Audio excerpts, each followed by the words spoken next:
Hey family. Now today we're going to talk about the other side to the second part of the family dynamic that's talked about in Ephesians, and that's parents as they deal with children. Yesterday we talked about children honoring their mother and the father. Today we're going to talk about our responsibility as parents and what to be careful not to do and what we should always do. So Paul, he's talking about, parents treating their kids and how they talk to them and how they are supposed to encourage them. Now, I don't know about you, but for me, parenting isn't always easy. And sometimes kids can act crazy and like, ah! So sometimes we just want to tell them what to do and, hey, this is how you're going to do it and that's just how it is. And we can get mad sometimes, especially when they're little and they draw all over the walls or they just dump cereal everywhere on the floor. But we have to always remember that they were a gift to us, but also a responsibility that we need to be good stewards of. They were given in our care. And Paul shares that in chapter 6 of Ephesians in verse 4. And he says, fathers. And he's speaking to the fathers. And I think the reason why he uses this, even though it could be applied, I believe, that we can use this as a theological application for both parents in the household, but for fathers, because the male was the head of the household.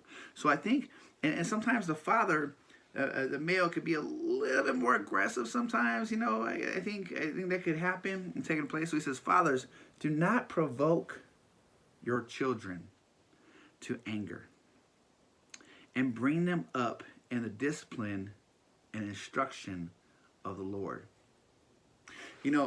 That is so key, and I just want to zone in on that. A lot of times we can get mad at our children, and we can have life that's frustrating. We can have our children that's frustrating. Sometimes it's a combination of everything, and they do something, and we're just like, you know what?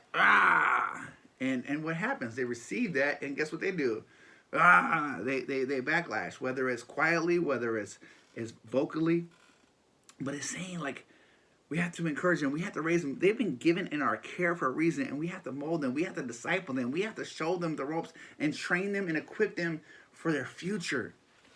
And that's what the second part, it says, but to bring them up with discipline, okay, discipline and instruction in the Lord. How many of us are actually teaching our kids the Bible? How many of us are living it out while we're teaching? Not just saying, hey, you need to do this, but I'm not doing it. How does that work? They'd be like, well, you're not doing it. Why should I have to do it? I mean, think about it. But bring them up in the instruction of the Lord and encouraging and loving them and raising them and discipling them. That's what we need to do. They're given in our responsibility. So if you have kids, no matter how big or small, raise them in this and teach them. But you got to live it too. Otherwise, they ain't going to listen to none of that. All right, family. You guys have a blessed day.